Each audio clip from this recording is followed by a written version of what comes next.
अस्सलाम वालेकुम स्टूडेंट्स। बेटे अब हम इलेक्ट्रॉनिक कॉन्फ़िगरेशन से रिलेटेड एक सेकंड पार्ट डिस्कस करने जा रहे हैं आपसे। आइए शुरू करते हैं।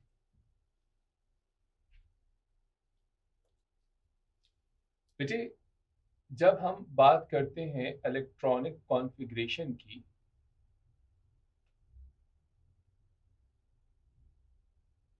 तो इलेक्ट्रॉनिक कॉन्फ़िगरेशन जो है डी ब्लॉक एलिमेंट्स की जब हम बात करते हैं, तो बेटे कुछ एक्सेप्शंस हमारे सामने आती हैं, तो हम यहाँ पर उसके ऊपर बात करेंगे। So we are going to discuss d block elements.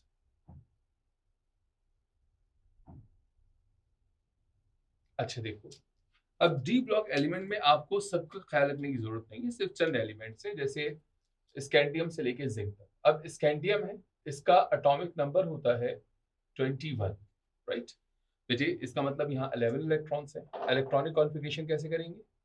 1s2, 2s2, 2p6, 3s2, 3p6, 4s2 and 3d1।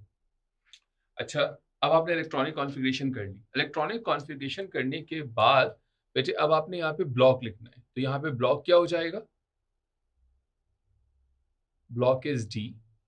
इसका पीरियड क्या हो जाएगा? Period is the maximum principal quantum number. तो बेटा मैक्सिमम प्रिंसिपल क्वांटम नंबर क्या है हमारा यहाँ पे? मैक्सिमम प्रिंसिपल क्वांटम नंबर हमारे पास यहाँ पे ये है, दिस इज 4, राइट। ये मैक्सिमम प्रिंसिपल क्वांटम नंबर है, ठीक है। तो मैक्सिमम प्रिंसिपल क्वांटम नंबर 4 है, तो पीरियड हो जाएगा 4।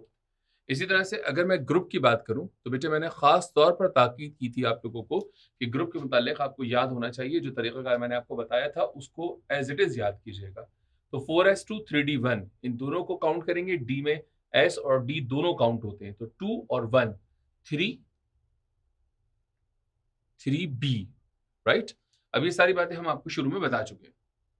तो बेटा आपने इलेक्ट्रॉनिक कॉन्फ़िगरेशन इस तरह से करनी है। उसके बाद फिर बेटे आप याद रखिएगा कि आप इसको रीराइट करोगे 1s2, 2s2, 2p6, 3s2, 3p6, 3d1, 4s2, right. तो बेटे हमने यहाँ पे 4s को और 3d की पोजीशन को शिफ्ट कर दिया, राइट। लेकिन ये काम ब्लॉक पीरियड और ग्रुप मालूम करने के बाद आप करेंगे कि आप जो है वो s को बाद में लिखेंगे और d को पहले लिखेंगे। बेटा अब सुनो, यहाँ पे कुछ पॉइंट्स याद रखना।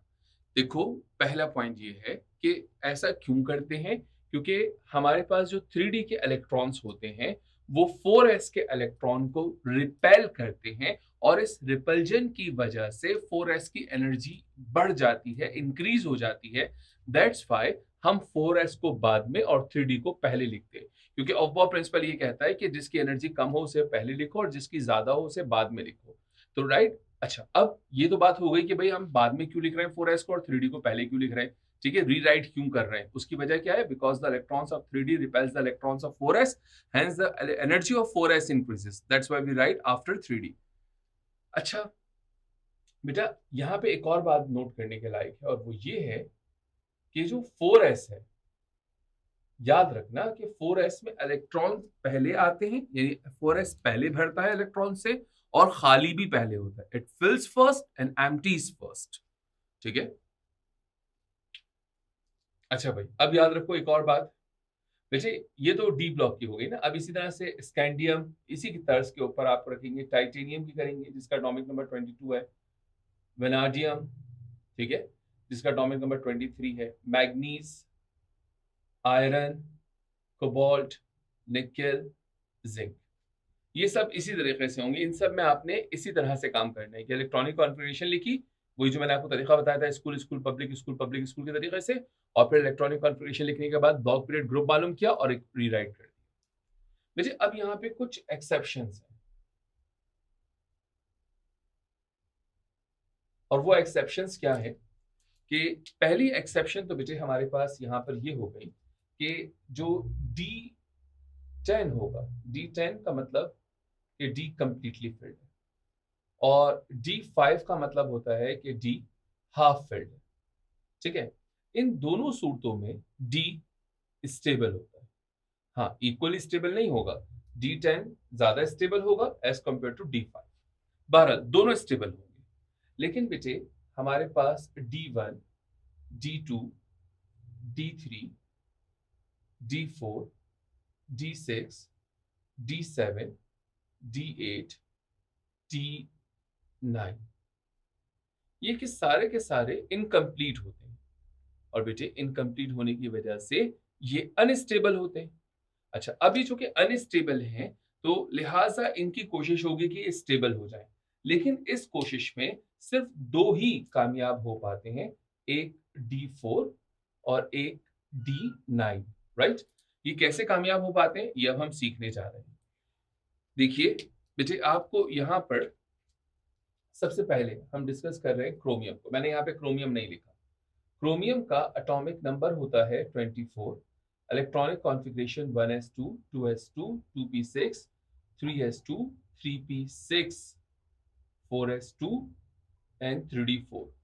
एज इट इज आपने लिख दी, राइट। इसको कॉन्फ़िगरेशन को आपने एज इट इज लिख दिया। उसके बाद ब्लॉक, पीरियड एंड ग्रुप मालूम करना है। ब्लॉक क्या है? जो लास्ट में आता है, the maximum principal quantum number आपका पीरियड है, सो द पीरियड इज 4।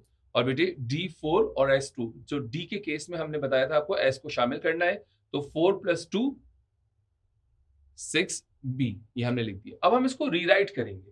तो भाई हम रीराइट कैसे करेंगे बेटे? हम और करके यहां पर इसको लिखेंगे 1s2, 2s2, 2p6, 3s2, 3p6। बेटा अब हम 3 को पहले लिख रहे हैं और एक इलेक्ट्रॉन ट्रांसफर हो जाएगा यहां से यहां 3d5 और यहां पे एक कम हो गया। यानी हमने दो काम किए। एक तो हमने जो आपको ऊपर बताया था कि भाई हमने D को और S को शिफ्ट कर दिया, ठीक है। और दूसरा यहां से एक इलेक्ट्रॉन यहां चला जाएगा। पहले इसकी एनर्जी इंक्रीज होगी 4s की और फिर यहां से एक इलेक्ट्रॉन D4 से D5 हो जाएगा। एक इलेक्ट्रॉन शिफ्ट हो जाएगा तो D4 से D5 हो गया। अब यहां भी कुछ सवालात पैदा होते हैं, सर ऐसा कहां कहां करना है? सिर्फ दो जगहों पर, एक D4 में और एक D9 में। आइए पहले मैं आपको D9 की एग्जांपल बता दूं, फिर अगले सवाल का जवाब दूंगा। Copper Z is equal to 29, 1s2, 2s2, 2p6, 3s2, 3p6, 4s2 and 3d9 लिख दिया। ब्लॉक है D, पीरियड है 4 और ग्रुप है 1b।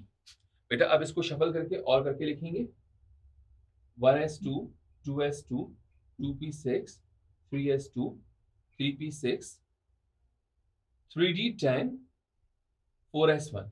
तो देखिए हमने D को पहले और S को बाद में रखा और एक इलेक्ट्रॉन यहां से यहां चला गया।